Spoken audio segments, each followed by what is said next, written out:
Welcome all of you friends once again here. It's Rayat Shikshan Samstha's RBNB College, Shrirampur, and myself Limkar Shubhangi Subhash. Now in previous lecture we have completed there 4 figure of speech. In that we have completed the first figure of speech is alliteration, then repetition, then after repetition we also have seen their personification and simile. Now in this lecture we are going to see the next figure of speech, that is metaphor, then next to it onomatopoeia, then inversion, hyperbole, antithesis and climax. Now let's see here metaphor. So you can compare here simile to metaphor.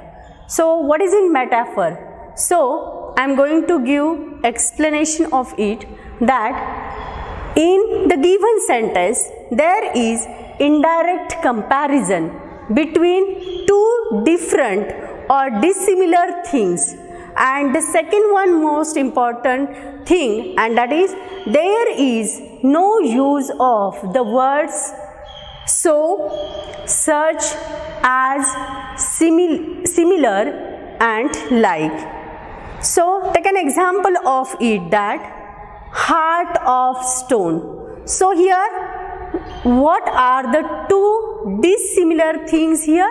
Heart and stone. Okay, so stone is having its own characteristics.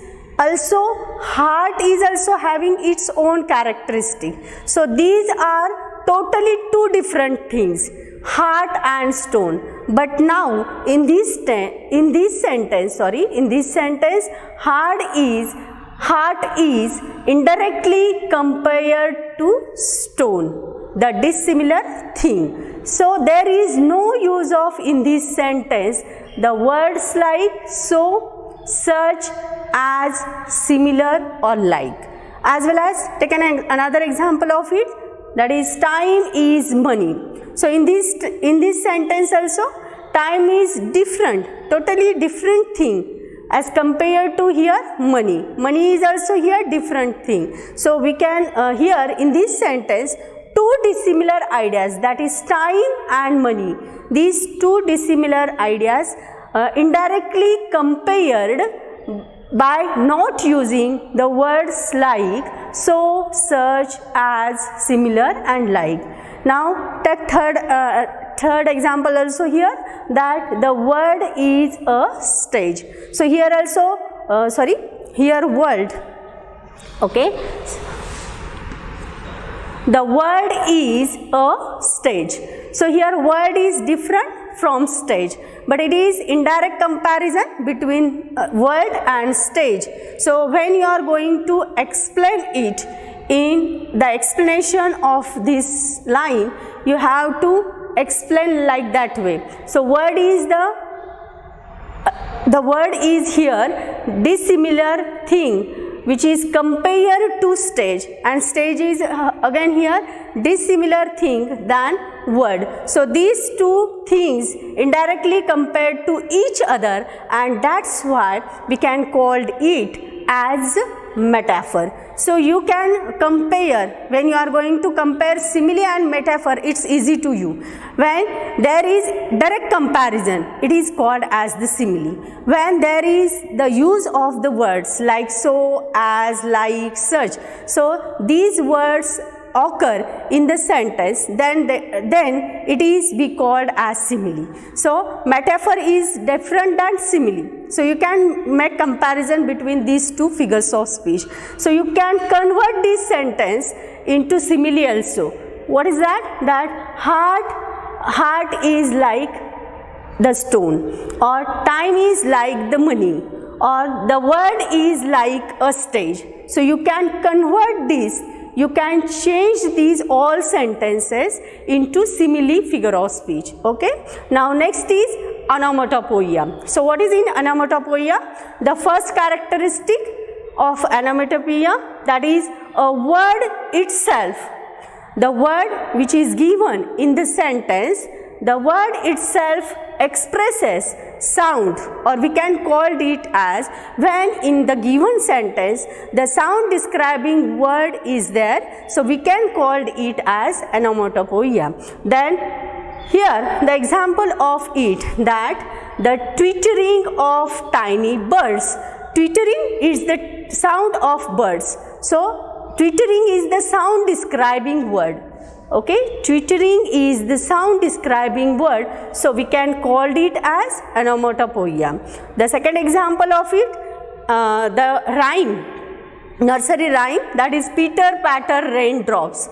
So in this sentence, Peter patter, these are the sound describing words which are especially used for raindrops. Now we can say here in this line the sound describing words are Peter patter, so that's why in this line the figure of speech is onomatopoeia. So you can give here the lots of, so I am giving you some of the some of sound describing words. For example, buzz, click, beep, okay, then murmur, whisper, okay, like this you can, etc. So you can have lots of, we have lots of these kind of sound describing words. So these all words, when these all words is in the sentence, we can call that sentence an example of onomatopoeia. Okay, next figure of speech is inversion. So what is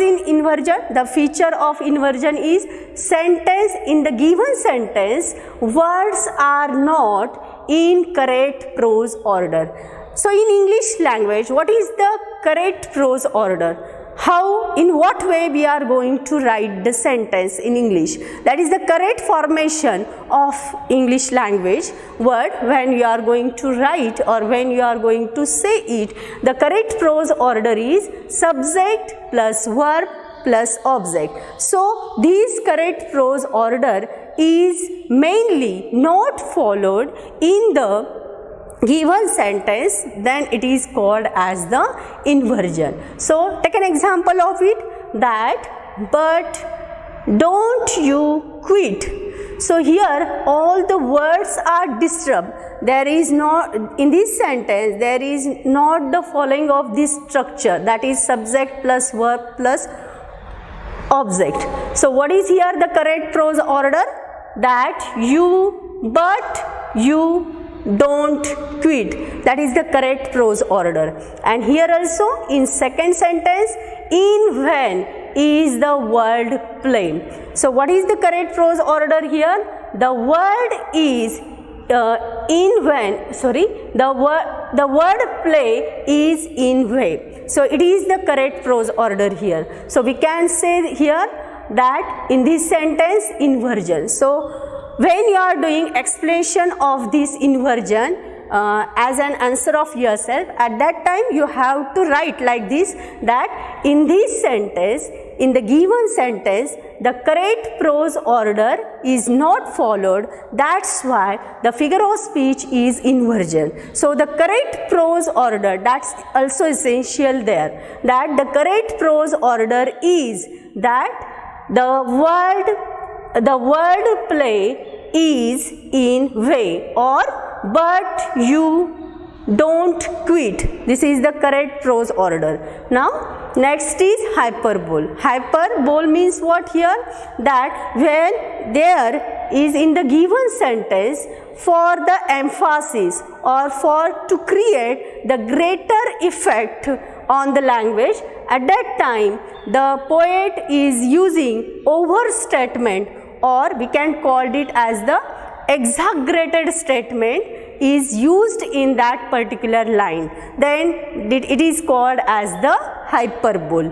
Now the example is here, I have told you to stop 1,000 times. So actually we are not going to say anyone 1,000 times, but here it is given that I have told you to stop a thing 1,000 times. So it is exaggerated there. 1,000 times it is exaggerated, or here overstatement. Okay, so we can see here the figure of speech is hyperbole. Again here, there is the famous line of Daffodils, the greatest poet, romantic poet, William Wordsworth, from his poem, and that is, 1,000 of daffodils I saw at a glance. Okay, so it's impossible that at a glance we are going to see 1,000 of daffodils. It's impossible there. So it's again overstatement. It's not possible that at a glance we are going to see thousands of daffodils. So it's overstatement there. That's why it is called as hyperbole. Okay, next to is antithesis. We are going to see antithesis. What is in anti? Anti means opposite. Okay, thesis means ideas. Okay, here anti means opposite and thesis means ideas. So what is in the sentence? That the opposite words or ideas placed side by side, it's important there, side by side in a sentence, then it occurs as antithesis. Remember this one, that anti means opposite and thesis means ideas. Now here take an example of it, that he wants to light the dark route.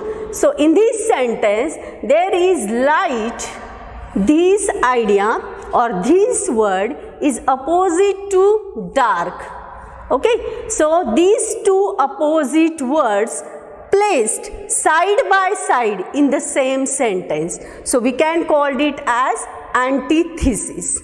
Okay, again take another example of it, that it may be near when it seems afar. In this sentence also, near and far, these two words are exactly opposite to each other, but then also these two opposite ideas are placed here in the same sentence side by side, so we can call it as antithesis. Okay, next is here, come towards, let's see here, climax. So what is in climax? The feature of the climax, that how to identify it, that ideas in the given sentence and ideas, thoughts, values, importance, qualities, etc. are arranged in ascending order. The important word is ascending order. So ascending order is important here. Take an example of it, that she came, she saw, she conquered. So the last one word, that is conquered, it's most important there, and so it is came in the sentence lastly. So we can say that these all are important here, but the most important word in this sentence, that is conquered, and so it is the importance, the words are arranged, its importance of it.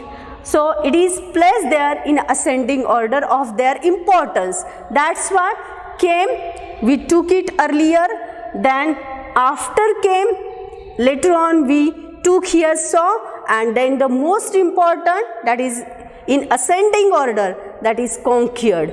So in this sentence the figure of speech is climax. Again here they enjoy with dance and drums.